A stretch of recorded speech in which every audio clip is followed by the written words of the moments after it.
Así que cuando quieran empezamos. Carla, Oui, Carla, tu peux commencer. Bon. C'est bon. Bonsoir. Dans la rencontre d'aujourd'hui, Gabriel Blay Volpe, c'est bien dit, va nous présenter un travail réalisé sur la traduction dont le titre est La difficulté de traduire et transmettre l'enseignement de Lacan, homonymie et amphibolie ou les mal radicales en traduction. Et on vous a pris d'éteindre le micro pendant la présentation, s'il vous plaît. Bon, Gabriel, à toi. Merci, Carla. Bon, bonsoir. Oui, je suis membre d'APOL et étudiante de psychanalyse. Et ce travail, c'est le résultat d'un article que j'ai écrit pour les groupes de traduction et psychanalyse auquel je participe et qui est coordonné par Alba Escalante au Brésil. C'est de la Université de Brasilia, UNB. Et dans les groupes, nous avons lu les livres de Barbara Cassin, L'éloge de la traduction, ce petit livre, mais très dense. Et quand on a lu cet article, m'a venu beaucoup la conclusion que c'est à cause de beaucoup d'utilisation de homonymie et amphibolie de Lacan qu'on est toujours là en train de lui traduire. On travaille avec la façon que Lacan, avec le style de Lacan. Et pour ces groupes spécifiquement de Paris, j'ai pensé à faire cet exposé à cause qu'aujourd'hui, on est en train de lire les livres d'Alfredo Edelstein, qui a été traduit du espagnol en français. Et pendant la lecture du livre, nous sommes en train de parler beaucoup des traductions. Et de la difficulté, de les choix de traduction. Et pourtant, j'ai pensé à faire cet exposé. Les préfaces du livre, ça s'appelle Contre la pensée poétique. C'est une préface qui a été faite par Natalia Velasquez, je pense qu'elle s'appelle comme ça, qui est membre d'Apollo aussi. Mais quand j'ai ouvert le livre... Pardon, Natalia Vélez Loaiza se llama. Ok, oui, il y a une autre Natalia. Ok. Et quand j'ai lu ce titre, Contre la pensée poétique, ça me fait un peu, oh là là, on va voir. Mais plus les titres que les contenus du préface. J'ai pris quelques parties aujourd'hui, on peut parler de ça, mais il y a quelque chose là qui m'a fait aussi penser contre la pensée poétique. Pourquoi contre la pensée poétique? Dans mon exposé, je pense que je veux ramener quelques concepts par rapport à l'homonymie et l'amphibolie. Et après, on peut essayer de discuter qu'est-ce que vous pensez et comment on peut réfléchir sur cette question. S'il y a un choix entre la pensée poétique et la transmission de la façon d'Alfredo et de la façon de Lacan il-même. Ok, je commence. Je partage l'écran pour les citations, mais j'utilise mon article un peu comme guide et j'espère que ça va être bien.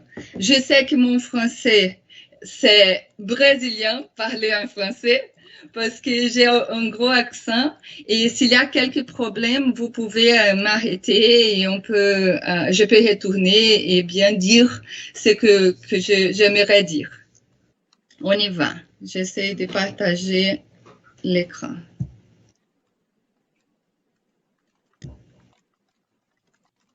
Ok, je dois... Allez, vous voyez? Est-ce que vous voyez le partage? Oui, ça c'est bon. Ok, oui. Merci beaucoup. On y va. Ça, c'est le titre que Carla a déjà parlé de là. Attendez, allez. Et je commence avec une citation qu'on trouve dans les séminaires du problème cruciaux de la psychanalyse, de la leçon du 19 mai 1965. Les psychanalystes, c'est Lacan en train de parler. Les psychanalystes, c'est la présence du sophiste dans notre époque, mais avec un autre statut.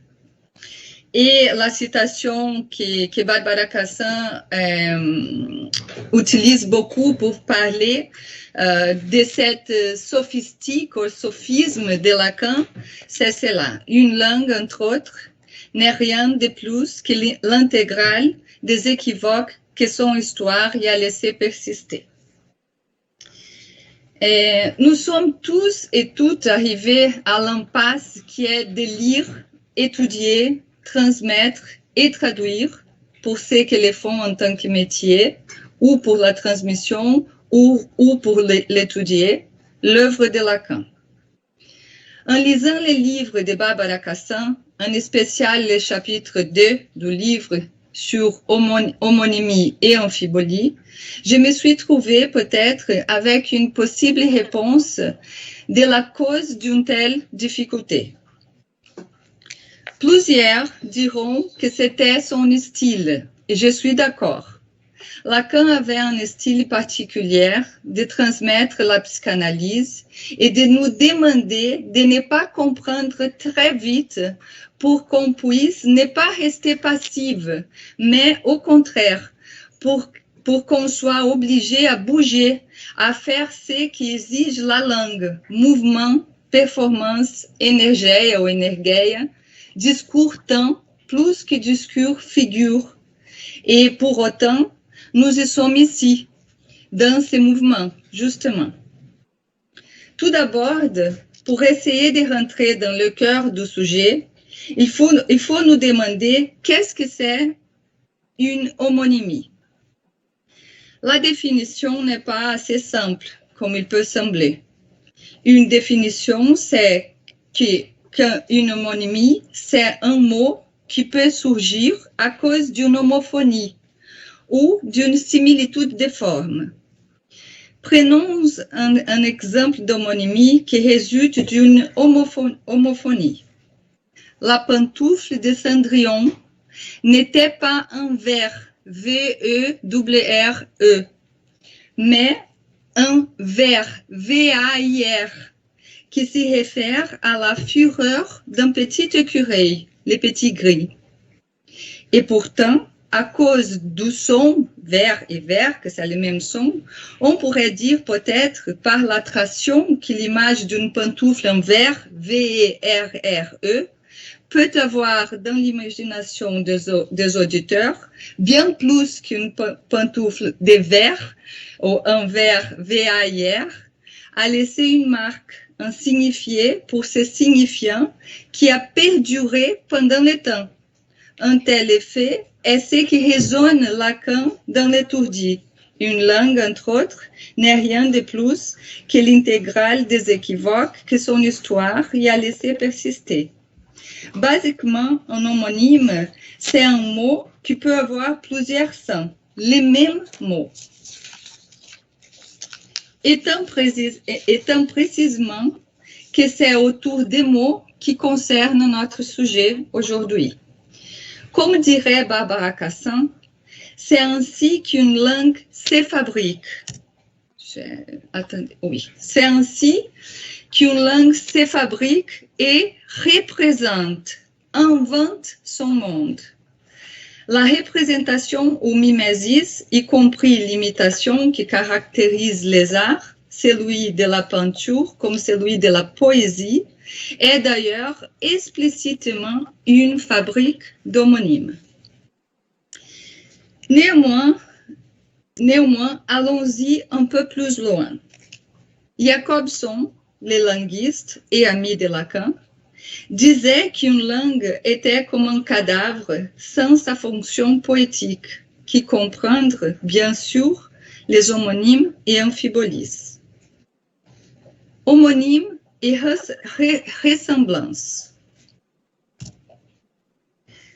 Ouvre guillemets. Cette première ligne d'analyse qu'on a suivie un peu avant ne permet pourtant pas de mesurer la situation dans toute sa gravité.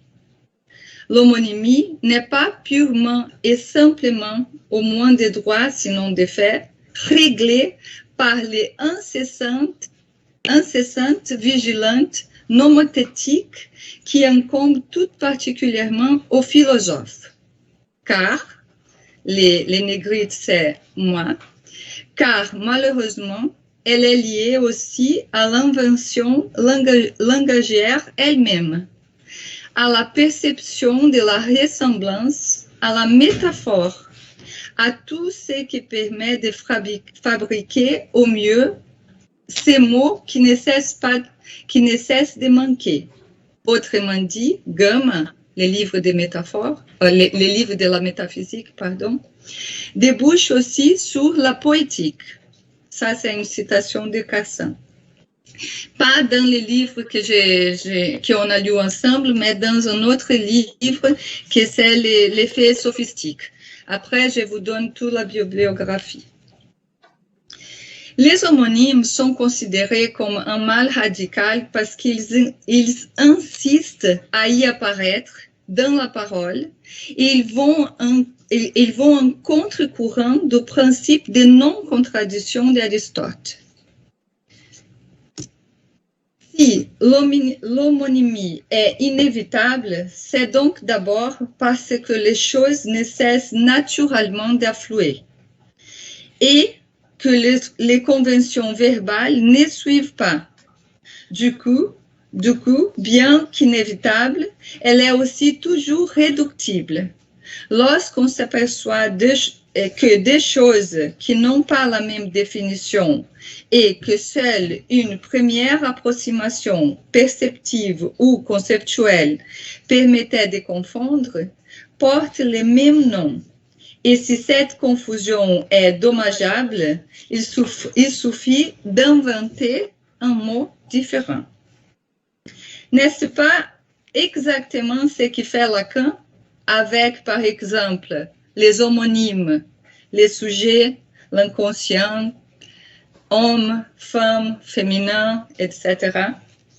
Homonyme, bien sûr, si on pense au sujet de la philosophie et à l'inconscient de Freud, et les sujets de la psychanalyse pour Lacan, ou l'inconscient pour Lacan. Et on pourrait dire aussi les sujets pour Alfredo Eisenstein. Ils ne sont pas les mêmes. Ils n'ont pas les mêmes sens. C'est un homonyme, mais pas avec les mêmes sens. Déterminer les sens des mots est une façon de contrôler la production des homonymes. Mais ils persistent. Et on pourrait dire, d'après Lacan, qu'ils ne cessent pas de se réécrire. Barbara Cassin a aussi écrit un autre livre où elle développe que Lacan et les psychanalystes seront les sophistes de nos jours. Lacan l'a remarqué dans la leçon de 12 mai 1965, citée dans l'ouverture de cette présentation. Pour essayer de comprendre qu'est-ce que veut dire être un sophiste, Cassin nous explique. Les sophistes, c'est celui qui se met en position de faire comme si l'homonymie n'existait pas. C'est la bonne manière d'en profiter. Disons-le autrement, il fait comme si les logos étaient et n'étaient que la série de performances dans le temps. Discours-temps plus que discours-figure. dans un principe de non-contradiction, dans la seule mesure où il y énonce, comme dans une phrase musicale, l'auditeur va qu'attendre à la fin. N'a qu'attendre la fin. Mais les étapes par lesquelles son oreille passe déterminent la compréhension.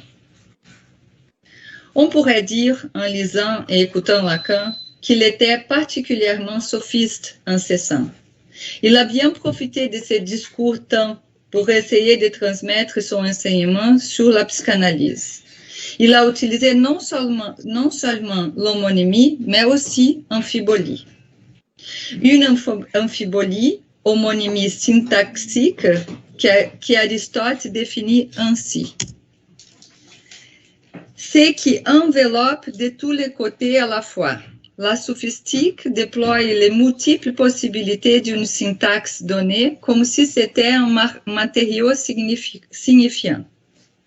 L'exemple donné, c'est la phrase « Mais souhaiter la capture ennemie » propose ensemble que je prenne et que je sois pris. Chez Lacan, j'ai essayé de trouver un exemple. On peut dire que la phrase « céder sur son désir » peut être considérée en amphibolie. J'ai pris la citation, mais elle est très longue pour lire. Je juste vous montre là que Lacan même a présenté, quand il était en train de présenter cette phrase-là, il était dans le séminaire 7, il a écrit là, formulons-les en manière de paradoxe. Voyons ce que ça donne, au moins pour des oreilles des analystes. Et après, il a continué avec la phrase « céder sous son désir ». Ok. Il est important de faire le point sur le fait que le texte écrit et parlé de Lacan est un texte qui exploite des possibilités d'homonymie et d'amphibolie propres à sa langue française, d'une façon qui les rend intraduisibles, comme a bien remarqué Barbara Cassin. Den, que c'est un coupe ou une coupure du mot en grec qui a donné tout le développement du l'être et du non-être de Parménide, n'est pas un mot grec. Il ne figure ni dans le dictionnaire Bailey, grec-français, ni dans le Lindo Scott Jones, pourtant plus complet, grec-anglais. C'est un mot qui n'existe pas dans la nomenclature finie qui constitue la langue grecque. Comment dire le sens d'un mot qui n'existe pas dans la langue? Comment dire le sens d'un mot qui n'existe pas dans la langue? On se le demande aussi quand on lit et quand on traduit Lacan. Ce qui veut dire qu'on ne cesse pas de ne pas les traduire, comme bien dit Cassin, par rapport aux intraduisibles de son dictionnaire des intraduisibles.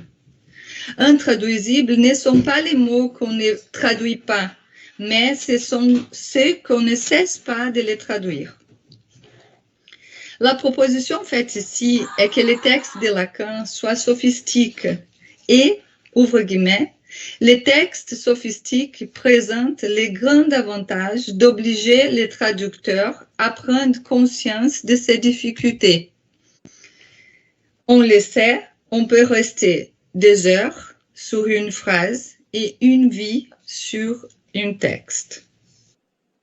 Il faut savoir aussi qu'en ce qui concerne la traduction, il y a une incompréhension commune.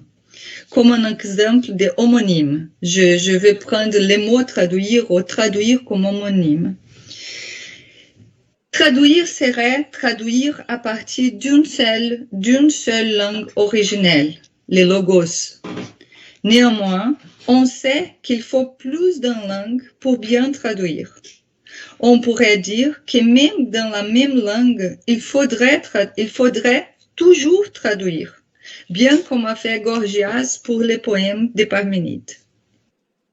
Cassin remarquera sur la traduction. Je soutiens que la traduction plus encore que l'écriture, viole régulièrement les... je dois lire ici parce que je n'avais pas complète chez moi. Je soutiens que la traduction, plus encore que l'écriture, viole régulièrement les principes de non-contradiction dans la seule mesure où il y en a plus d'une possible, bonne, correcte, vraie, car cela suffit à contrevenir au principe, au moins dans sa forme aristotélicienne. Le principe de non-contradiction est fondé sur l'exigence d'univocité stricte, un mot, un sens, ou en tout cas pas deux sens à la fois, pas en même temps deux sens. Or, il va toujours avec la traduction d'une confrontation entre des équivocités non superposables. C'est compréhensible qu'on considère que traduire, c'est donner un seul sens dans un monde qui privilège la non-contradiction, qui est basée sur la logique aristotélicienne, qui demande d'avoir un seul sens sans équivoque. Ouvre guillemets. C'est bien que le sens est la première entité rencontrée et rencontrable à ne pouvoir tolérer la contradiction. Le monde est structuré comme un langage, et en tout cas, le temps est fait comme un sens. L'exigence d'univocité est aussi structurante que la prohibition de l'inceste. De deux choses l'une. En effet, ou bien l'adversaire dit quelque chose qui a un sens et un seul, il parle comme Aristote et se soumet au principe, ou bien il refuse, mais dans ce cas, il ne parle même pas. Il ne satisfait pas la définition de l'homme comme animal doué de logos. C'est une plante. Nous sommes tous aristotéliciens, que nous le sachions, que nous voulons ou non, dans presque tous nos discours et nos actes. Les sophistes, par contre, refusent les sens et sont règlement univoques. Ils maintiennent les signifiants comme manifestation de l'identité du signifié et pour autant, l'homonymie ou l'équivoque devient la norme. Et quand on refuse la décision du sens, l'univocité, nous sommes exclus, comme c'était le cas de Lacan, dans un certain sens. L'hypothèse, c'est que la difficulté de traduire et transmettre Lacan vient de son style sophiste, qui jouait avec les mots, les homonymes et amphibolie pour nous ramener à une autre logique que celle du principe de non-contradiction d'Aristote, pour qu'on puisse sortir du piège aristotélicien d'un mot et un seul signifié, auquel nous sommes très à l'aise avec. Lacan dit lui-même dans la conférence de Louvain de 1972, je cite et je recommande aussi que si vous avez l'opportunité de voir, la conférence est sur YouTube et je recommande voir au moins de minute 18 aux minutes 22. Et où il parle avec tout son style, il va dire les suivants. À savoir que du langage ne serait jamais, ça nous donne jamais, ça me permet jamais de formuler des choses comme 3, 4, 5, 10, 27 sens. Les sujets supposés savoir. Il est en train de parler de l'inconscient, du transfert.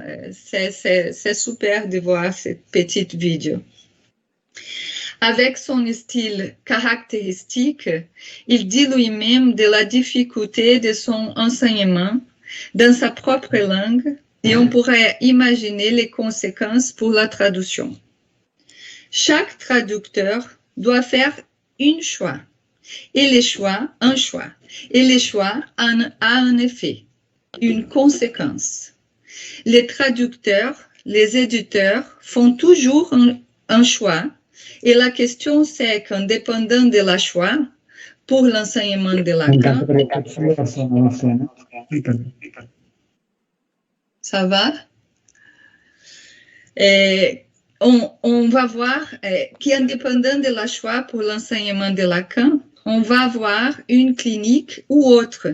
Et avec eux, ces différents effets. Si on clôture les sens dans ce que Lacan a dit et écrit à ce que Freud a dit, on perd toute la richesse de l'enseignement de Lacan. Toute la possibilité d'une autre clinique psychanalytique qui, à mon sens, ouvre au sujet la possibilité de rien moins qu'un avenir dans notre sujet. Et pourtant, la question s'il y a une bonne ou une mauvaise traduction se pose. On dit que oui, une bonne traduction est une qui traduit entre plus d'une langue. Néanmoins, la mesure, c'est l'homme. Il faut supporter être mesure et choisir avec plusieurs langues, entre plusieurs sens possibles, un meilleur pour. Il faut avoir un point de capton, bien sûr, et pour autant, il reste toujours la possibilité d'avoir un autre pour une nouvelle tessiture, bonne pour. Et là, on pourrait parler d'un autre concept de Cassin, duquel elle parle dans le même livre, les relatismes conséquents. S'il n'y a pas un seul sens, est-ce qu'on tombe dans un relatif inconséquent? Pas inconséquent, dira-t-elle. C'est là qu'il faut supporter d'être mesure, parce que dans ce qui est du symbolique, il y a toujours les effets dans la réalité, matérialité, remarquerait Lacan. Nous sommes condamnés à notre liberté, comme dirait Sartre. La malédiction de la liberté, le mal radical auquel on ne peut pas échapper et en même temps, comme dans la bande de Moebius, sur la même surface, où on a les possibilités, les paris sans garantie de créer un sang bon pour, qui ne va pas jamais sans l'autre, et pourtant conséquent. Pour en finir avec Barbara et son éloge de l'homonymie, elle remarque: je crois qu'Aristote a raison de percevoir l'homonymie comme constitutive de la langue. Mais je crois aussi que le dictionnaire permet de réévaluer radicalement ces dangers. Le dictionnaire des intraduisibles. Il faut les considérer ainsi que Babel, non comme une malédiction, mais comme une chance. Je propose de penser l'homonymie non plus un philosophe, mais un sophiste, et plus précisément un sophiste humboldtiano-lacanien, logologue amoureux de la diversité des langues. Après avoir fabriqué ces dictionnaires, l'homonymie n'apparaît plus comme un mal radical, mais comme l'empreinte digitale des langues et la marque de leur singularité. Pour conclure, en ce qui concerne Lacan, la transmission et traduction de son œuvre, on pourrait dire que l'effet de que sa parole était prégne d'homonymie et amphibolie peut aussi ne pas être une malédiction, mais une chance. Et pour le moment, c'est cela. J'arrête de partager. Je vais voir comment je fais. Attendez, comment je retourne avec vous. Je partage encore. Hein? Comment je fais ça? Ok. Je pense que c'est là. Oui. Je vous voyais parce qu'après, je ne pouvais pas vous voyez. Mais la conclusion aussi de tout cela, et j'ouvre pour la discussion, c'est que je pense qu'il n'y a pas moyen de s'en sortir de la poétique de la langue. Je pense que Lacan et même Alfredo on essaye toujours de sortir du malentendu pour la transmission de la psychanalyse. Je pense que c'est là la raison que Lacan a commencé avec la linguistique et la champ du signifiant, et après il va au mathème, à la topologie, et on peut voir après, justement pour sortir de la piège de l'homonymie. Ça veut dire que quand on dit sujet, on va comprendre quoi? Quand on dit inconscient, on va écouter quoi? Et je trouve que c'est par là que cette tentative toujours de sortir de la piège du principe de la non-contradiction. Mais je pense que la poétique, elle est intrinsèque. Et je pense que même qu'on est en train de parler de l'être et du mathème, de la topologie, on doit toujours être dans la langue. Et c'est pour ça que je vous ramène cet raisonnement. La raison, elle est aussi langagière. C'est tout.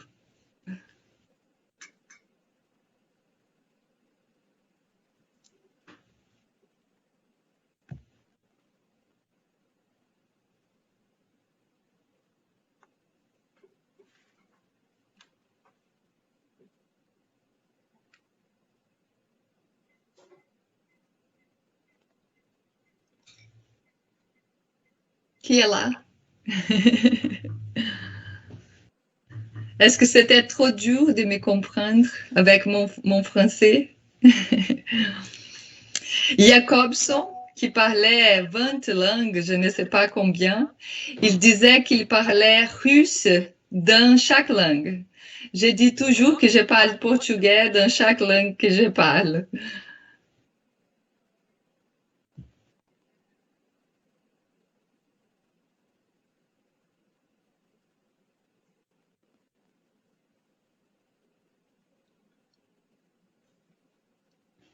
Oui, Eulalia. En français, je pense que je pourrais pas. No lo oigo. No, je t'écoute pas. Ah oui, je disais que pas de souci, parce que je pense que nous sommes entre beaucoup qui parlent l'espagnol. Et si besoin, je peux traduire, ou Marianne, vous pouvez m'aider, Carla aussi. Parfait. Una de las cosas más difíciles de leer a Lacan quizás es cómo utiliza los términos manteniendo los significados,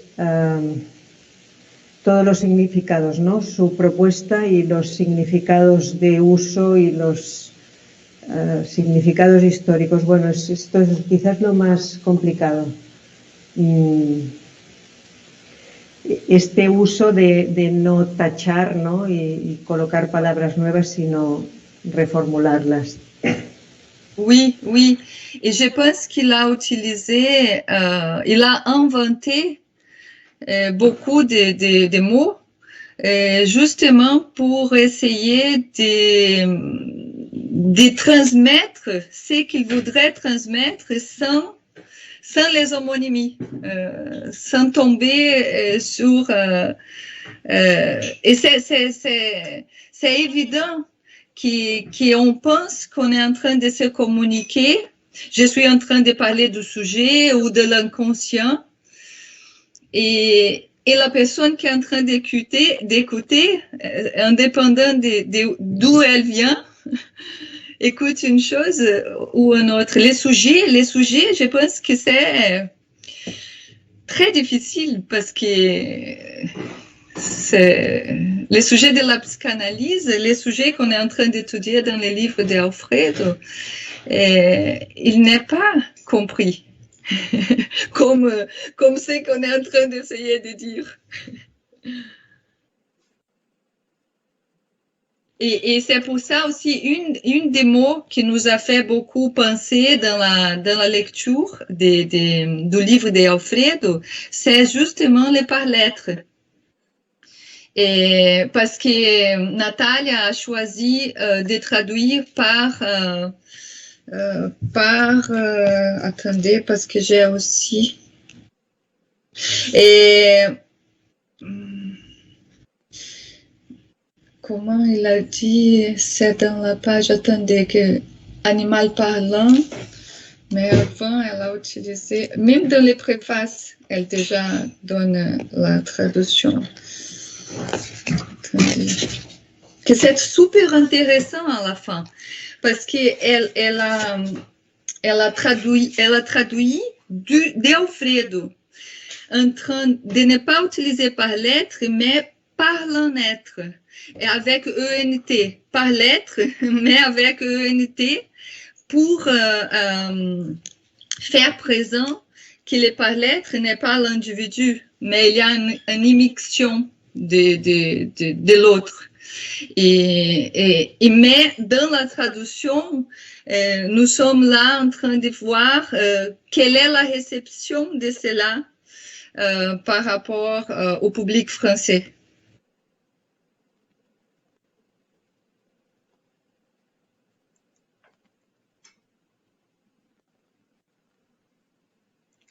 Sí, bueno, muy interesante, sí, como decía Eulalia, pero también pensaba, por otro lado, que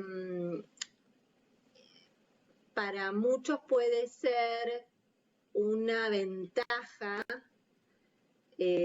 otro idioma porque te habilita más a preguntar qué quiere decir, ¿no? O sea, transformar la palabra en significante, ¿no? Porque uno lo escucha, no lo entiende, porque uno no tiene ese vocabulario, y entonces al ser de otro idioma, tal vez te habilita más fácilmente a preguntar, bueno, ¿qué quiere decir eso para usted?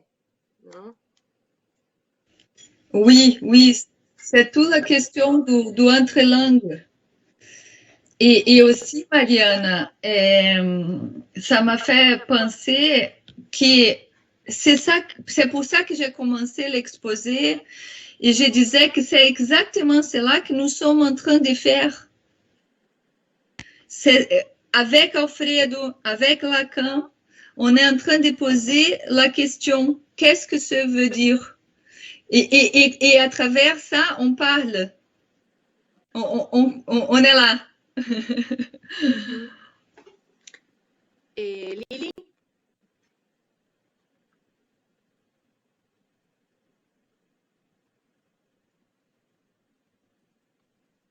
Ahí está. Buenas tardes.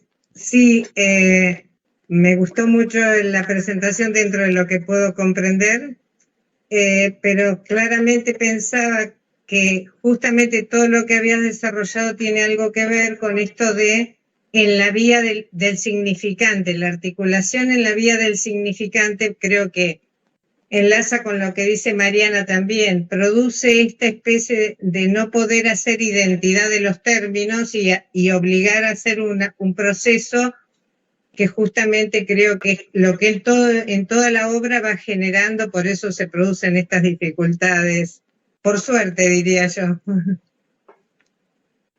Exactamente, c'est exactement ça. C'est pour ça qu'à la fin aussi, je conclue avec c'est une chance. C'est la malédiction, mais en même temps, c'est une chance. Oui, oui, la difficulté. Et je pense que c'est pour ça aussi que Lacan a utilisé cet style. Le style. Coincido con eso. Sí. Pour générer ces mouvements. Oui. Pour en sortir de la zone de confortable. Oh oui, j'ai compris. Non.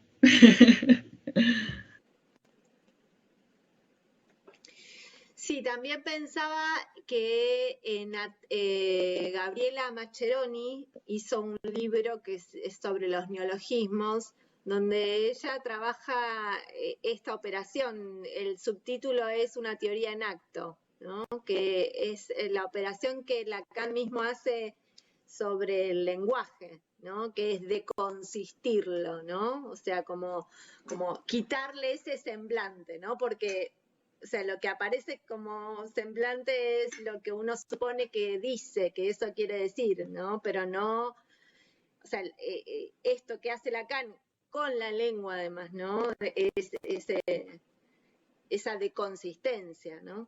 Carla. ¿Hablo en francés? Como quieras. Ça y est. Je trouve très très intéressant tous ces développements que Gabriel a suivi à travers Barbara Cassin. Et pour moi, en tout cas, il faut peut-être faire un autre tour ou penser au-delà en tout cas, c'est important pour moi penser au-delà de cette conclusion qui tu as dit à la fin, seulement dans notre contexte, dans la,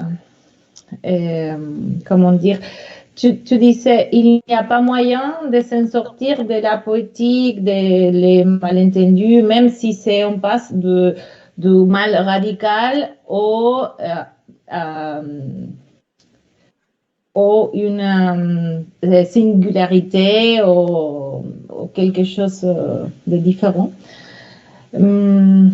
Pour nous, c'est quand même quelque chose à repenser en tant que nous travaillons avec qu'est-ce que ça veut dire pour nous à propos de la direction de la cure, par exemple. Je ne sais pas si ça, on peut l'appliquer à la philosophie, à la littérature, peut-être intéressant. Mais pour nous, c'est aussi important de cette question que tu as posée, ou qui s'est posée en fait, sur il y a une bonne ou une mauvaise traduction, c'est la même question qu'il y a une bonne ou une mauvaise intervention dans une analyse.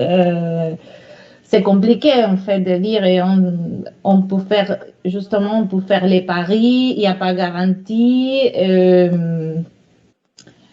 C'est compliqué, mais c'est important aussi de penser à ça parce que peut-être que même si tout ça c'est super complexe et très intéressant pour nous, autour du pic d'Apollo, c'est aussi important peut-être faire même faire la désambiguation, on dit comme ça en français, je ne sais pas, comment on a reçu Lacan à propos du sophisme dans les fraudo-lacanismes, parce que eux,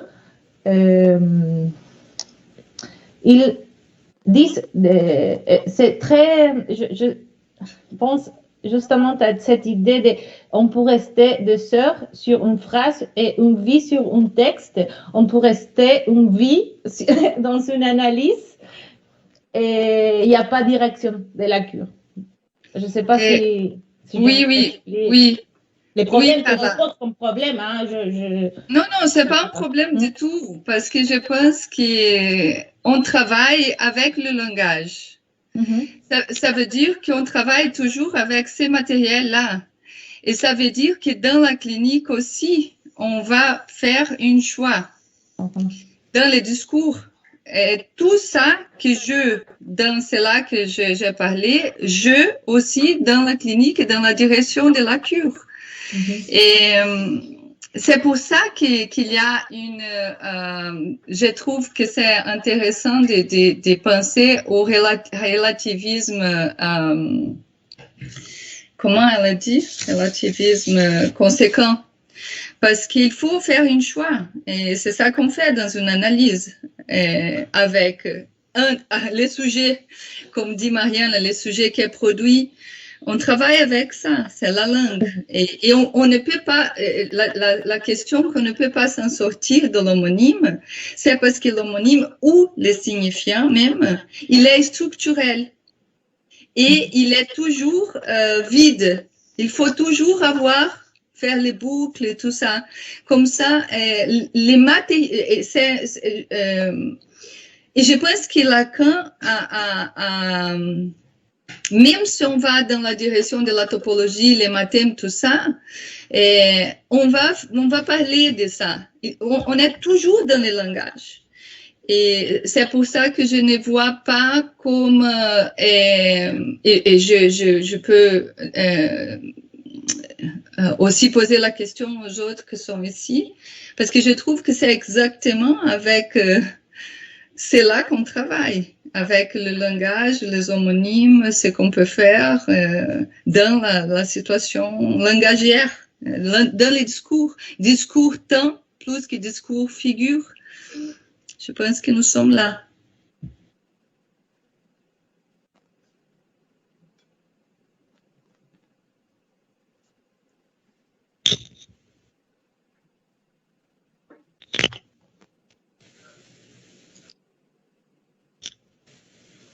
Et Gabriel, bonjour.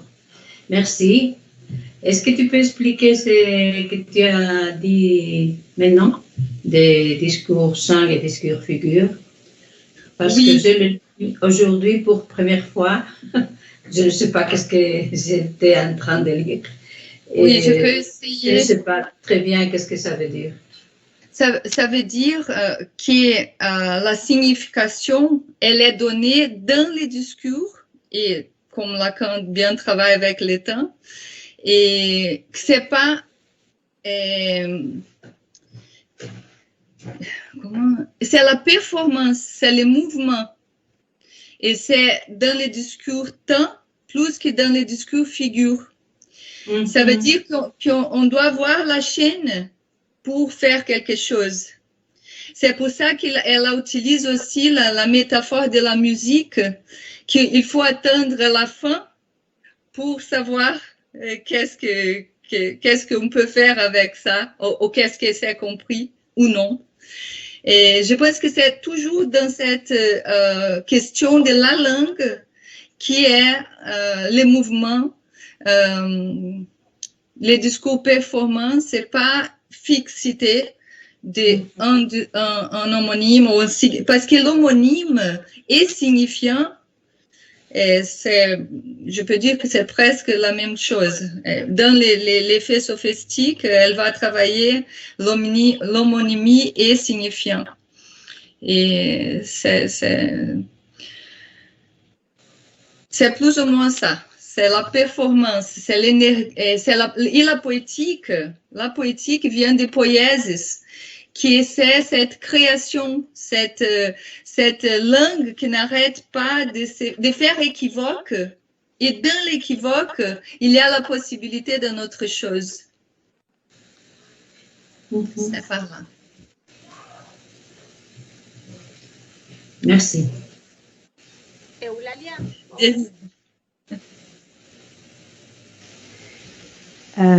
Gabriel, tú has dicho al principio que había un título no he entendido muy bien, de artículo, sí, que hablaba de contra el pensamiento poético. Y bueno, a mí también, me parece que el lenguaje tiene poesía, o sea, va con la poesía, ¿no? Que es no se puede separar. Pero no sé si hay algún razonamiento, algún argumento detrás de este contra la poesía. Bueno. Je peux partager, si on a le temps. Il y a des citations que j'ai prises du préface exactement. Je vais voir si je trouve là. Attendez, allez.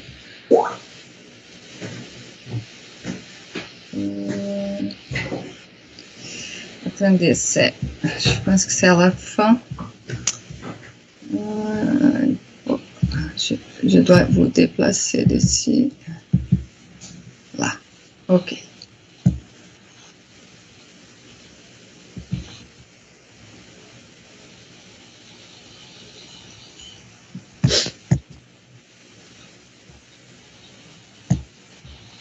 Oui.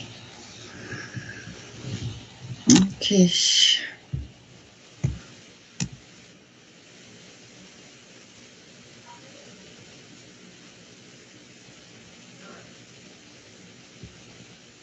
Ah. Attendez.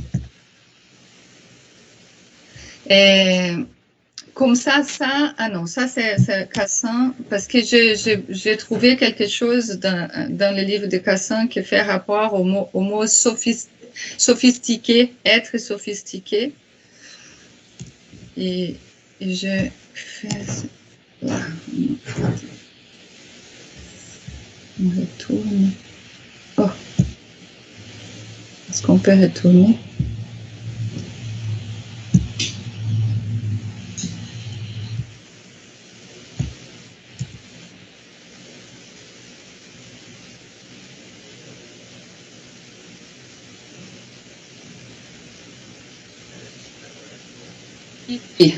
Elle dit comme ça, Alfredo Eidenstein est un lecteur et un interprète vorace qui lutte contre l'ambiguïté des termes, la somnolence intellectuelle et le confort de l'absurdité. Pour lui, suivant les directives de Lacan, la psychanalyse est une méthode de lecture des textes, oraux comme dans le cas du discours du patient, ou écrits comme dans les paris que fait chaque psychanalyste du cas clinique. Cet auteur a cherché pendant plus de 30 ans à dissiper le langage d'usage axiomatique en psychanalyse afin de mener la réflexion vers la reconnaissance de l'importance de cette lecture du texte et des écrits immergés dans le travail clinique, à partir de la dimension structurelle du langage, de sa relation avec la dimension culturelle et de ses modalités d'opération avec le savoir qu'ils produisent logiquement, des effets sur les sujets et la dimension subjective. Et un peu plus loin, elle dit, dans la psychanalyse défendue par Alfredo Eidenstein, les sujets prennent une forme linguistique qui les place dans une relation dialogique avec l'autre et les autres, en fonction du champ topologique dans lequel chacun se situe. En tant que bouclier protecteur contre l'infécondité du discours psychanalytique, cet auteur propose une construction logico-mathématique pour étudier les virages de la topologie d'un sujet et ses limites. Dans cette sophistication, et c'est pour ça que j'ai trouvé cette autre citation, qui lui est propre. Sa recherche ardue se formalise à partir de la méthodologie des programmes de recherche scientifique dans une perspective épistémologique et philosophique, dit Lakatos, et de sa conception de la recherche en tant qu'unité d'analyse épistémologique constituée par une séquence de théories scientifiques avec une continuité spatio-temporelle. Je trouve que tous les deux ne sont pas sans la fonction poétique du langage. C'est pour ça que pour moi, les titres du préface, c'était un peu, je ne sais pas comment dire, c'était un peu trop, parce que je pense que c'est pas contre la pensée poétique. Je pense que c'est faire avec la pensée poétique, parce que la pensée poétique, ou la poésie, ou la fonction poétique, pas la pensée, mais la fonction poétique, elle est toujours là. Si on va dans cette chose qu'elle a dit ici, travailler avec les discours, l'épistémologie, pour moi, tout ça ne peut pas être sans la fonction poétique. Et c'est pour ça aussi que je dis à la fin que la raison même, elle est poétique. Et c'est ça qui a travaillé Kant, c'est ça qui a travaillé Hegel et Lacan dans la question de la psychanalyse. Et je pense que c'est ça que Barbara Cassin travaille beaucoup, parce que la sophistique, elle est anti-philosophique et elle n'est pas bien accueillie. Le travail de Barbara Cassin est énorme dans le sens de faire voir qu'il y a quelque chose dans la sophistique.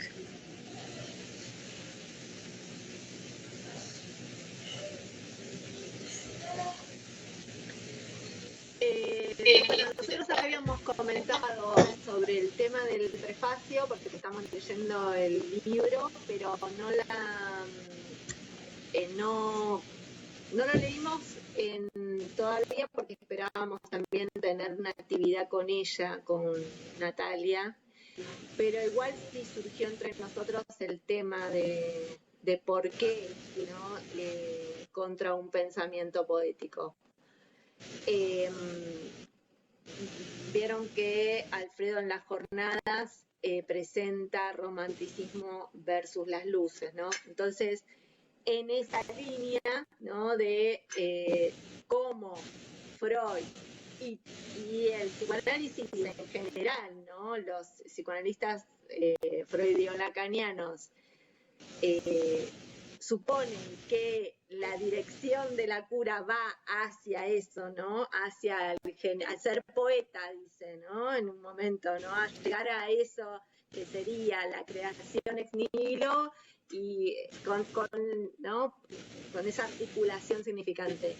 Y me parece que justamente va en contra de eso, porque no es que va en contra de la función del lenguaje que inevitablemente es poética, porque como un significante en cuanto tal no significa nada, siempre el significante es equívoco, siempre es equívoco, siempre está sustituyendo, ¿no?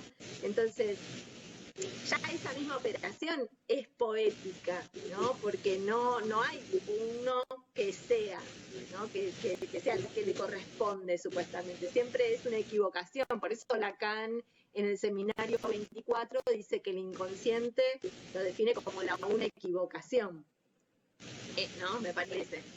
Entonces, me da a mí la impresión de que la idea es un poco ir en contra de esto que se supone que es la dirección de la cura para llegar a hacer poesía. No se trata de jugar con las palabras y hacer poesía, sino de hacer la pregunta sobre eso que se está diciendo, ¿no? En su versión del sujeto, Lacan dice, lo conducimos al analizante a que nos diga por qué, ¿no? O sea, a entender cuál es el argumento que se sostiene, que es como ese saber, ¿no? Es ese dos que vamos a buscar, es ese saber que sostiene el síntoma, ¿no? Eso pensaba. Está bueno. Sí, oui, me paraît aussi qu'il passe par là.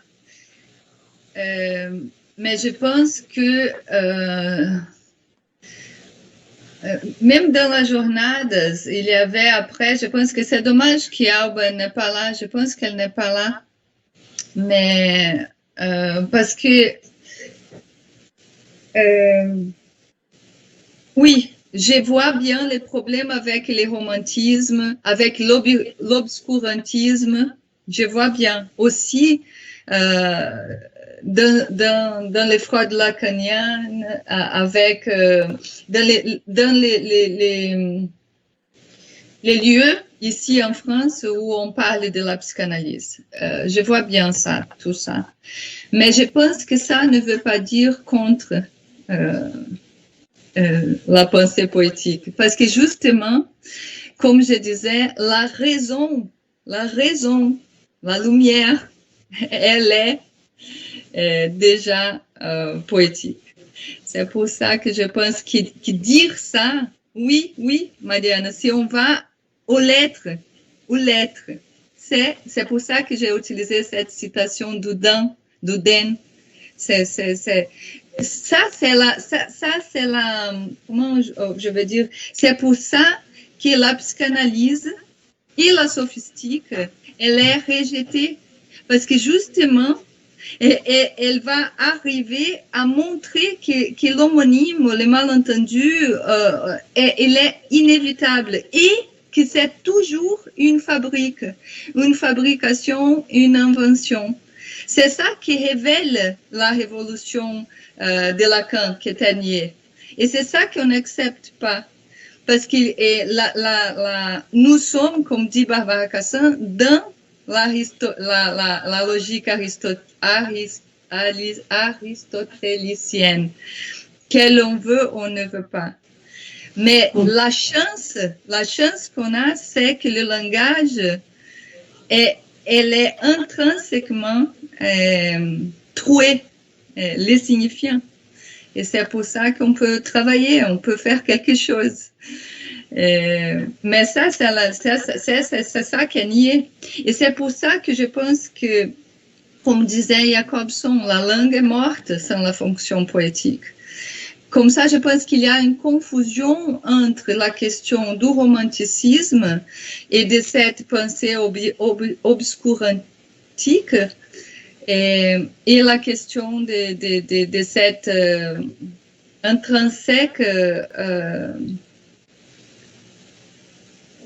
caractéristique de la langue qu'on ne peut pas s'en sortir. On est toujours dans. C'est pour ça que je pense qu'il faut bien... et je pense que Lacan a travaillé cela beaucoup dans tout son enseignement. Et c'est pour ça qu'il a utilisé autre mot.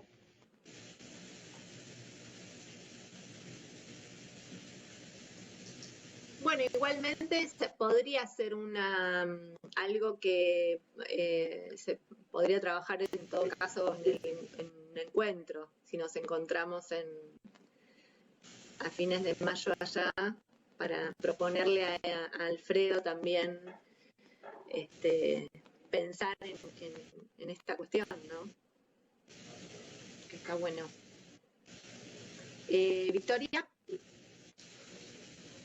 Esto último que comentaste, Gabriel, sobre el agujero. Bueno, voy a hablar en castellano porque ahora me cuesta un poco hacer todo este razonamiento, ya me cuesta en mi idioma. Esto creo que sí que es lo revolucionario, tener en cuenta que hace falta una inexistencia para que exista algo. Es lo que hace con los números, ¿no? Que el 1 sería el significante que nombra la ausencia, pero que es necesario la ausencia para poder, para que aparezca el 1 como nombre, como significante de la ausencia. Creo que eso que la verdad que me ha costado mucho llegar a esa conclusión, así claramente, ¿no?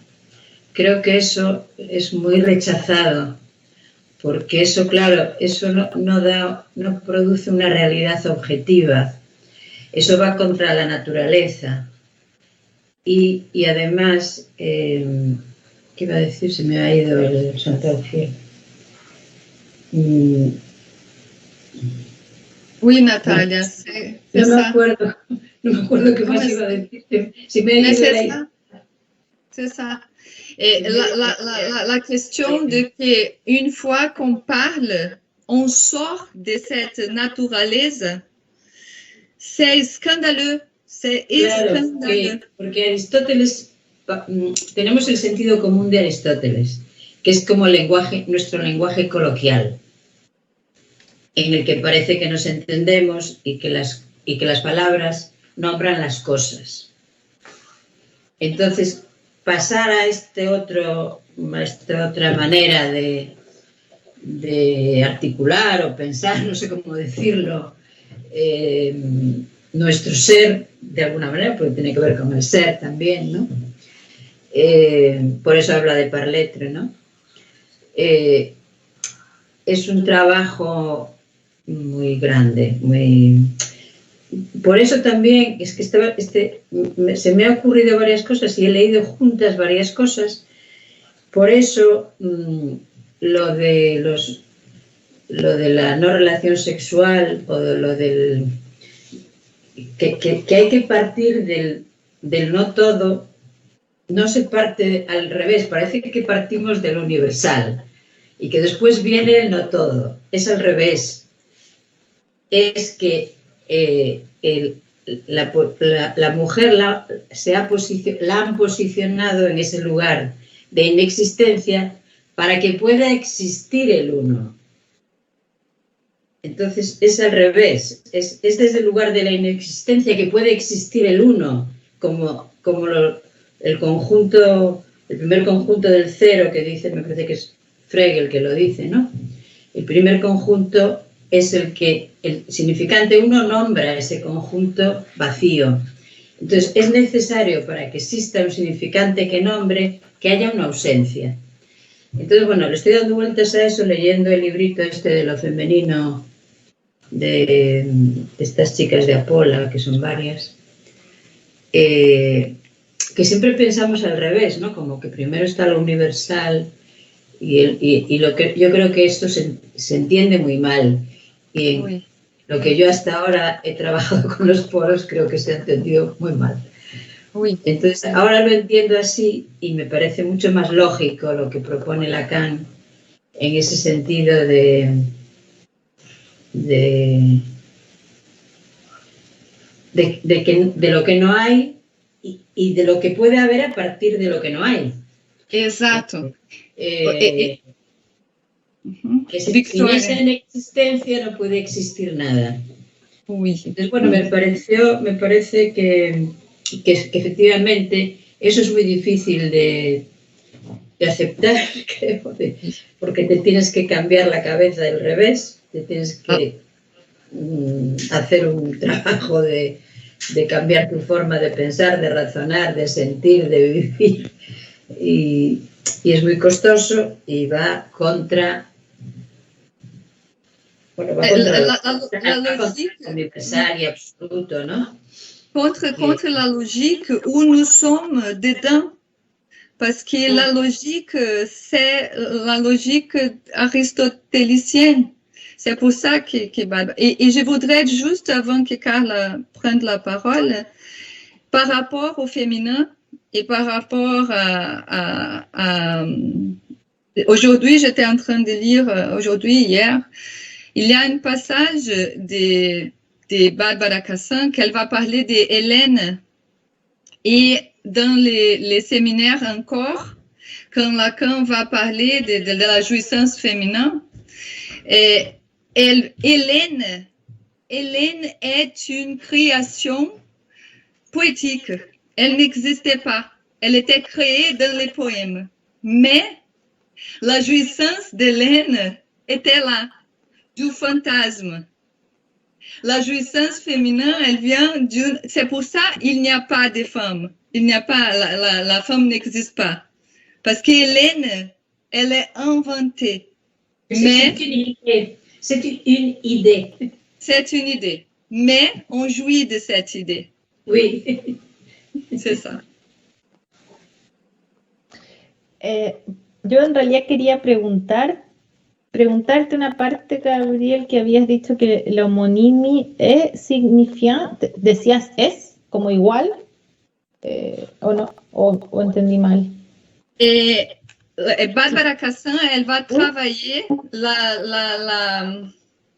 la liaison, on peut dire, entre homonymie. On peut dire, oui, que les signifiants et l'homonymie, ils ont cette fonction, les signifiants. Et après, il y a aussi Jean-Claude Milner, que j'étais en train de voir aussi, parce que la définition d'homonymie, c'est pour ça que j'ai commencé à dire que c'est pas assez simple, parce que dans les temps, l'homonymie était pour les Grecs une définition et après elle a pris autre définition. Mais on pourrait dire que l'homonymie, les signifiants, ils jouent la même fonction. Je ne peux pas affirmer qu'ils sont la même chose, mais oui, ils sont beaucoup liés. Et on se sent aussi peut-être quand tu dis qu'on ne peut pas s'en sortir de la fonction poétique, et autant qui est liée peut-être au signifiant et ça, peut-être que, je ne sais pas si tu auras le temps de dire un peu plus dans cette direction. ¿A qué te refieres con que o qué leíste ahí que has trabajado sobre que no se puede salir de la función poética? ¿Qué sería función poética? Ça serait l'effet que parce qu'on parle, il y a toujours les malentendus, l'équivoque, la compréhension d'une autre chose. Et la langue se produit à partir de là. Quand j'ai donné l'exemple de la pantoufle de Cendrillon, que c'est un exemple de Barbara Cassin, bien sûr, que dans l'histoire originelle, la pantoufle était fait en verre, V-A-I-R, que c'est la fourrure d'un écureuil. Mais ce qui a resté dans la langue, c'est un équivoque, c'est verre, c'est V-E-R-R-E. Parce que pour l'auditeur, les enfants, l'imagination, c'était beaucoup plus intéressant de comprendre verre et pas verre, V-A-I-R. C'est pour ça que les équivoques restent et notre langue est faite de cela. C'est partie intrinsèque d'où être parlant, d'où par l'être, les équivoques. On n'a jamais l'assurance d'avoir un mot avec une seule son et pas rien d'autre, parce qu'on parle. C'est très intéressant parce que signifiant, ça veut dire c'est image. Est-ce que quelqu'un se souvient? Image. Ça veut dire que c'est pas seulement mon Dieu, ça m'échappait. Mais c'est parce qu'on parle, hein? C'est beaucoup à voir avec l'oral. C'est beaucoup à voir avec l'oral. Et qu'il y a toujours, par exemple, les Portugais qu'on parle au Brésil, c'est très riche des inventions des mots. Parce que comme il y avait les équivoques, on a inventé autre mot qui a resté dans le langage. Ce que je veux dire qu'on ne peut pas s'en sortir, c'est parce que c'est intrinsèque dans la langue. Et c'est la chance qu'on a aussi. C'est la création, mais c'est la malédiction, on peut dire, comme elle a dit, du traducteur. Mais c'est aussi la chance, parce qu'on peut choisir autrement. Parce que aussi, le choix, ça c'est très important. Il faut choisir. Il n'y a pas de possibilité de ne pas choisir parce qu'on doit parler. Et on doit faire liaison. On n'est pas sans autre, comme dit toujours Marianne, et j'aime bien qu'elle ramène toujours cela. Et ce que je veux dire, c'est que le choix qu'on fait, elle n'est pas sans conséquence dans notre monde, dans notre réalité. Et c'est pour ça qu'il y a la souffrance aussi. Et c'est pour ça qu'il y a la violence. Parce que aussi, je trouve que la logique aristotélicienne, elle est violente. Parce qu'elle impose un signifié pour un mot. Plus ou moins ça. C'est la domination. On peut aller loin. Mais c'est pas hors la clinique. C'est pas hors ce qu'on fait dans la clinique psychanalytique. Parce que c'est, comme disait Lacan, il disait, mon enseignement, c'est le langage, rien d'autre.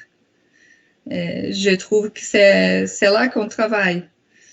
Et c'est intrinsèque dans ce sens. Est-ce que c'est OK?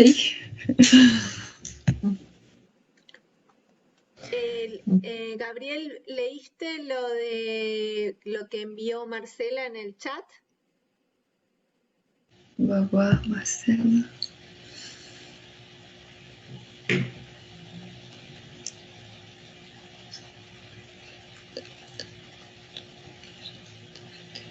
Oui.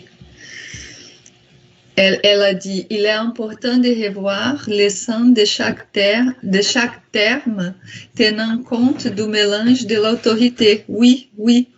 La seule façon de ne pas être ambigu est de partir des mathématiques. Oui et non, Marcella. Ça, je suis en train de lire un article qui, justement, le livre de Barbara Cassin avec Alain Badiou, L'étourdi, et le dialogue entre Badiou et Cassin, c'est intéressant par cela, parce qu'à la fin, on ne peut pas même sortir le langage, même si on peut réduire les homonymies, on peut réduire les malentendus, on peut essayer de trouver une façon de ne pas tomber très vite dans une signification.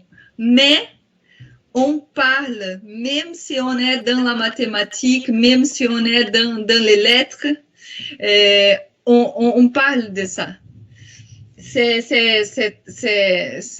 très intéressant cette discussion aussi, parce qu'à la fin, c'est pas... Et c'est ça que je pense qu'Alfredo travaille aussi. C'est une façon d'essayer d'en sortir du malentendu, parce que pour transmettre la psychanalyse. Parce que comme il y a toujours cette confusion, cette mélange de compréhension, comment on fait? C'est pour ça que je pense que Lacan, au bout d'un moment, a choisi de dire par lettre à la place du sujet. Même si on peut utiliser aussi, comme Lacan a aussi choisi de le faire, de maintenir les homonymies pour une fonction. C'est un choix.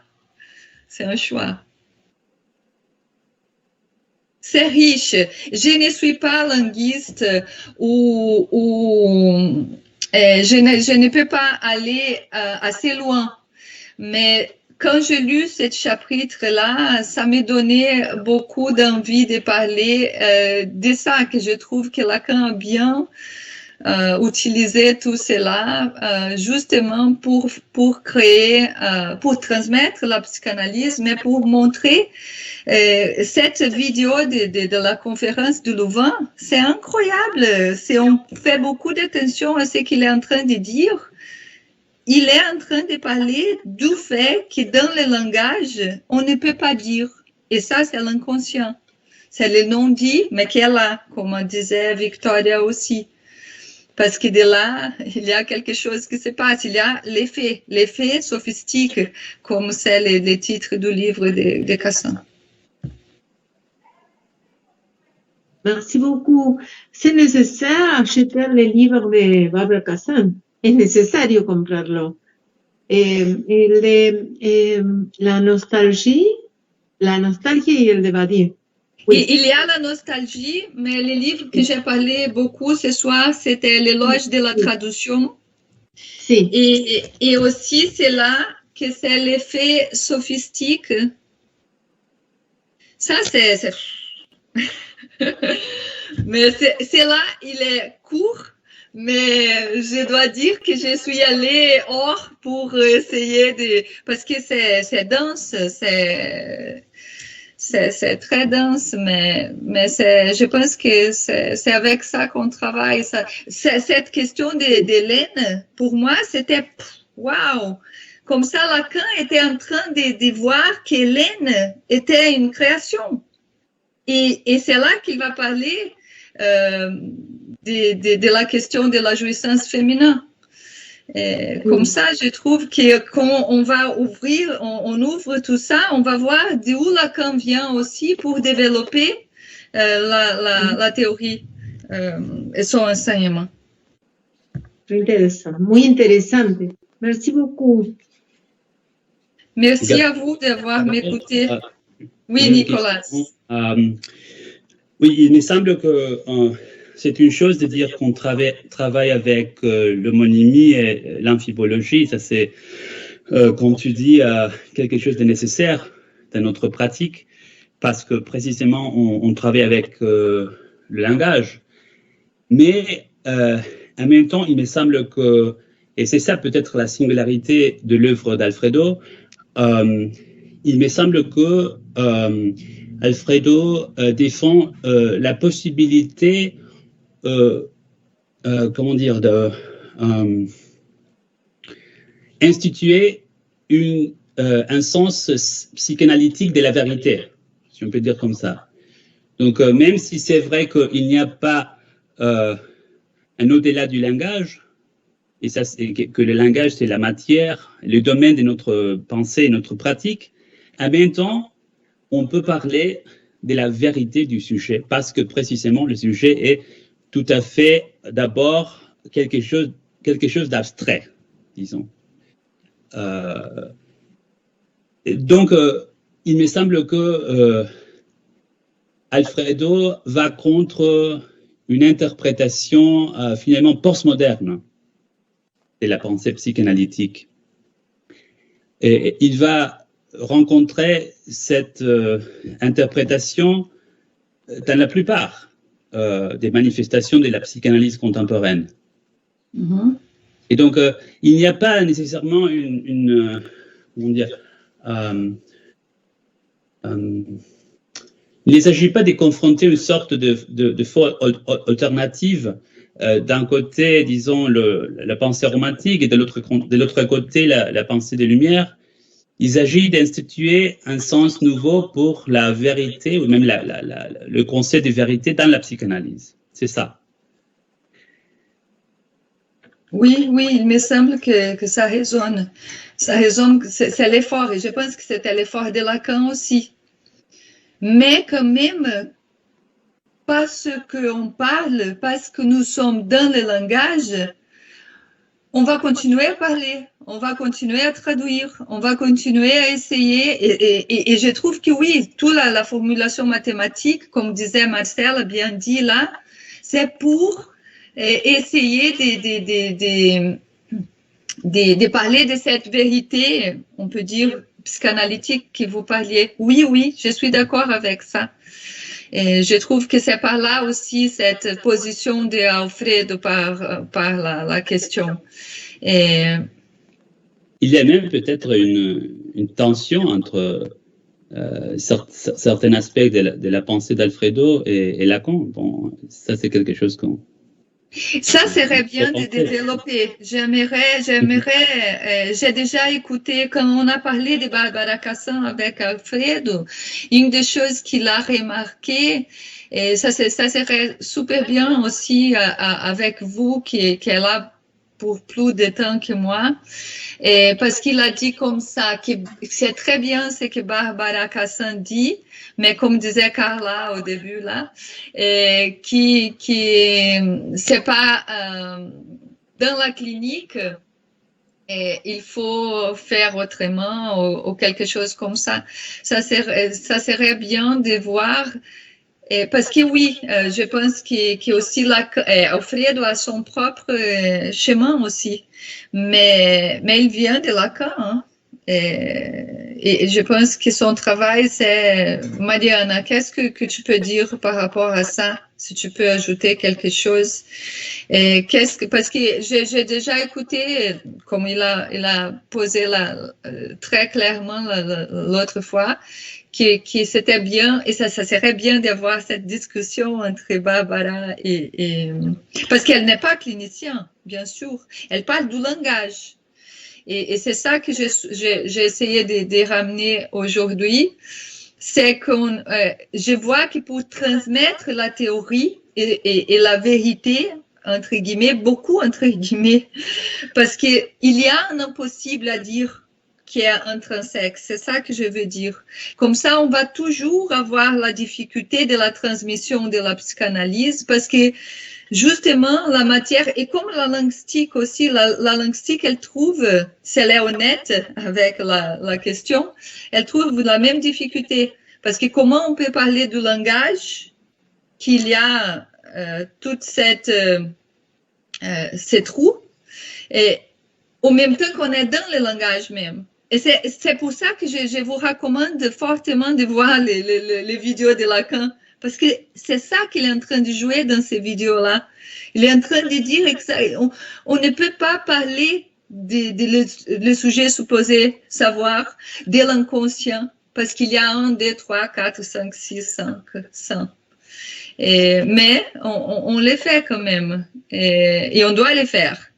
Mais je suis d'accord, Nicolas, qui offre du travail dans le sens de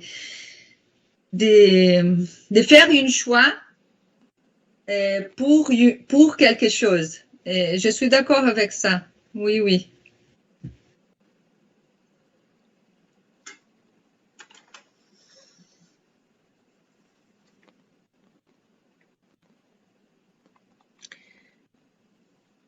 Bueno, merci. Merci à vous. Luego Et nous sommes là. On continue. Nous sommes là, on va continuer. On peut continuer la discussion. Sí, sí, sí, muy bueno. Bravo. Merci, merci. Estoy con un retraso en la voz, por eso tengo silenciado. Me encantó, me encantó. Merci beaucoup. Bueno, Merci beaucoup. luego lo subimos al canal y lo compartimos por el mailing también. Les agradecemos a todos la participación, muchas gracias y bueno, Oui, merci. Nos vemos pronto. Chau, chau. A ver si... Ciao, merci.